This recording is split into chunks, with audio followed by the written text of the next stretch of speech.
Nah ini ada lagi yang mengatakan begini. Habib Rizik, Habib Rizik gurune NU, Habib Rizik, Habib Rizik idolane NU, Habib Rizik, Habib Rizik gurune NU. Yang waras tidak boleh mengalah. Terlarang mereka para pencoleng agama yang menjadikan agama sebagai alat politik.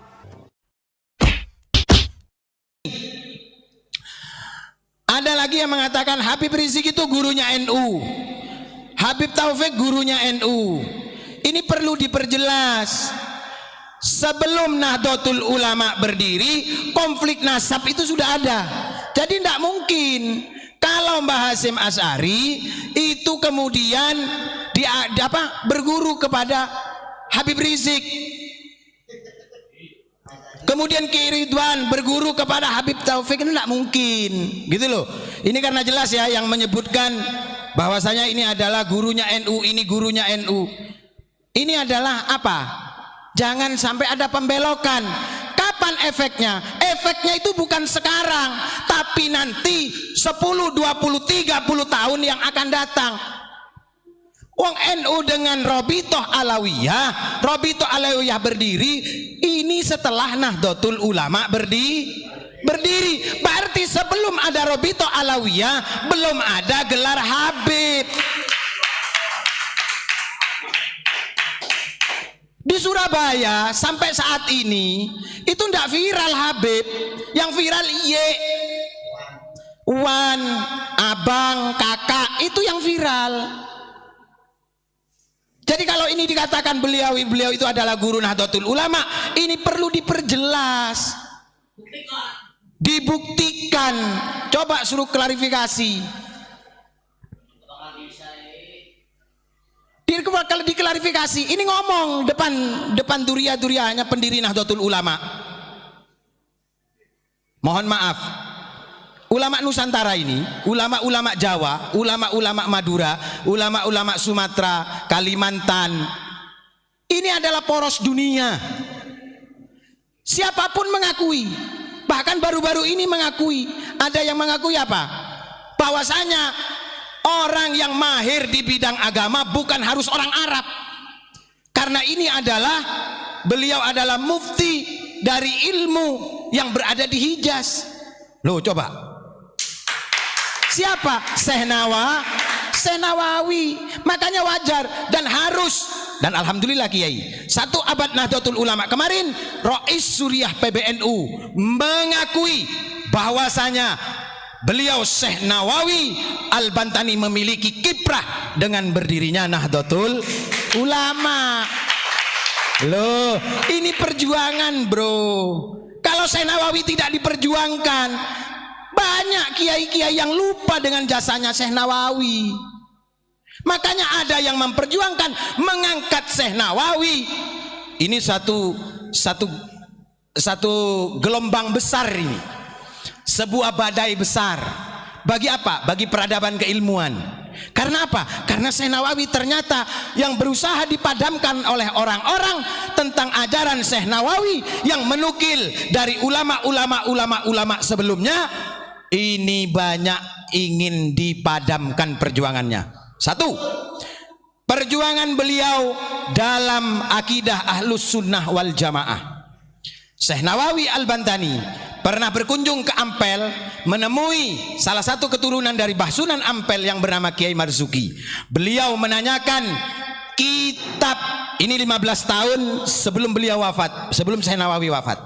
15 tahun sebelum Syekh Nawawi wafat, beliau menanyakan kepada Kiai Marzuki kitab Ihya Ulumuddin yang bertuliskan aksara Jawa.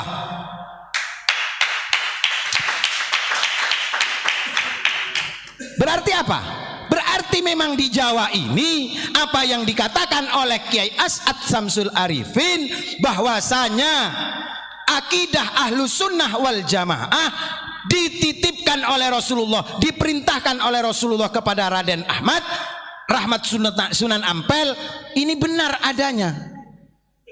Karena apa? Karena Syekh Nawawi menginginkan kitab itu untuk diedukasikan, untuk ditarbiyahkan di Hijaz. Ini loh, Ihya Ulumuddin zamannya Mbah Sunan itu masih ada. Masih ada, ini ada yang megang ini. Jadi NU itu kalau dibilang punya sanad, muktabar sanadnya ke ulama Nusantara dan Wali Songo.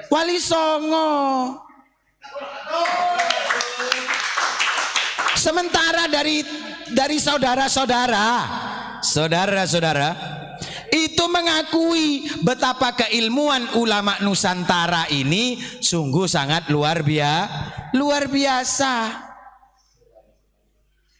Nah ini kembali lagi, kalau tadi minta restu, inti minta restunya kapan? Dijelaskin dong. Kemudian buktinya mana? Kan begitu. Sementara Mbah Hasyim Asy'ari dalam embrio Nahdlatul Ulama saja tidak ikut mendirikan kok.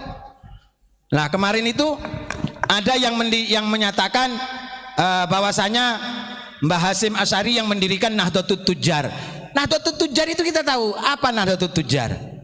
Kebangkitan para pedagang. Kapan Mbah Hasyim Asy'ari jadi pedagang? Nah ini kita counter, kita tunjukkan kepada tim kreatif itu.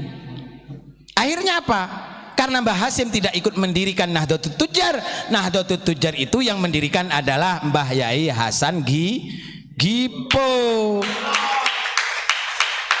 Kemudian ada yang mengatakan Kiai Hasan Gipo itu bukan kiai, itu saudagar. Ini perlu tabayun lagi. Siapapun yang mengatakan Mbah Hasan Gipo itu bukan kiai, perlu ditabayuni lagi. Ini kita kadang-kadang kan belajar sejarahnya itu sepotong-sepotong. Tidak betul-betul mau menggali dan mempublikasikan. Tidak mau adanya edukasi. Artinya apa? Memberikan pemahaman-pemahaman yang lansam, yang berkelanjutan. Sehingga apa? Sehingga kita gampang untuk dipotong di tengah jalan. Tapi ingat, kata Mbak Yai Halwani apa? Jangan sering memotong sejarah orang supaya sejarahmu tidak dipotong oleh Allah Subhanahu wa taala. Jadi seperti itu. Ini pentingnya edukasi. Kalau kita belajar bagaimana keterlibatan dari Pondok Pesantren Sidogiri, ternyata ini masih keluarga. Keluarga dari siapa? Keluarga dari Syekhona Khalil, karena kakeknya satu. Dari siapa? Kiai Asror. Kiai Asror dari Sayyid Sulaiman. Sayyid Sulaiman dari Mbah Sunan Gunung Jati. Maka wajar kalau Abuya Gufron ketika meluruskan Mufarraqah NU di Jombang, beliau datang ke Sidogiri. Ternyata ada trah sama-sama dari keturunan Sunan Gunung Jati. Makanya berani untuk tabayun. Loh, ini loh ulama gentleman. Jangan hanya diam aja. Ketika umat ini, kata Kiai Nartib ini, merasa kebingungan di bawah antara yang hak dan yang batil, antara yang bayin dan yang bohong, ini perlu dijawab. Siapa yang tergugat? Ngomong, kamu nggak bisu, kamu nggak bodoh. Ngomong, bicara. Bukankah engkau dijadikan ketua orang sedunia? Ngurusi masalah Nusantara saja sudah tidak becus, berarti kamu bukanlah Nusantara. Jangan dibiarkan ini Nusantara. Tidak akan ada efeknya bagi mereka yang cuek, tapi bagi mereka yang teliti ini akan menimbulkan percikan-percikan kebencian. Jangan dibiarkan berlarut-larut. Tabayun. Kalau kami berani menyampaikan begini kepada PBNU, kami sudah sampaikan Kiai melalui sekretaris Katib Suriah. Bagaimana polemik ini Kiai? Jangan sampai nanti di bawah ini saling cakar mencakar. Gejolak ini harus ditangani dengan serius. Karena apa? Negara ini tidak berdiri dengan kaki sebelah, dengan satu kaki. Tapi negara ini disonggoh oleh berjuta-juta kaki dan berjuta-juta intelektual. Ini perlu dijawab. Monggo. Supaya apa? Supaya tidak menjadi kembang api kebencian. Kalau kita menjelaskan apa yang ada di dalam kitab ini, apa yang di dalam kitab itu, kita dianggap menyerang. Ngapain lu beli kitab? Ngapain kitab itu ditulis? Udah bakar aja kitab-kitab itu. Berarti Indonesia sudah tidak butuh kitab, tidak butuh ilmu. Ulama Indonesia sudah tidak mau berpegang teguh kepada ulama.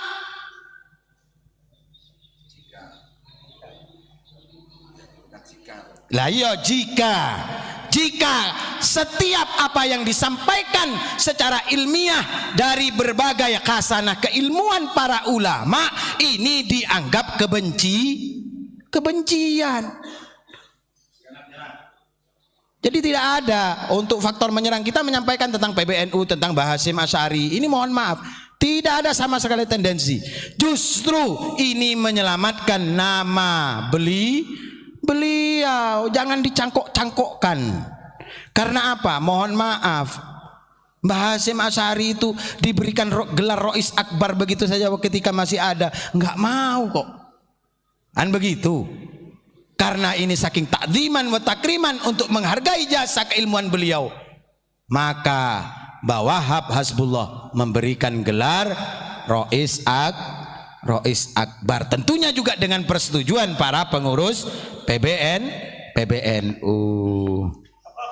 Oke, begitu kira-kira yang bisa kami sampaikan. Wallahu a'lam bishawab.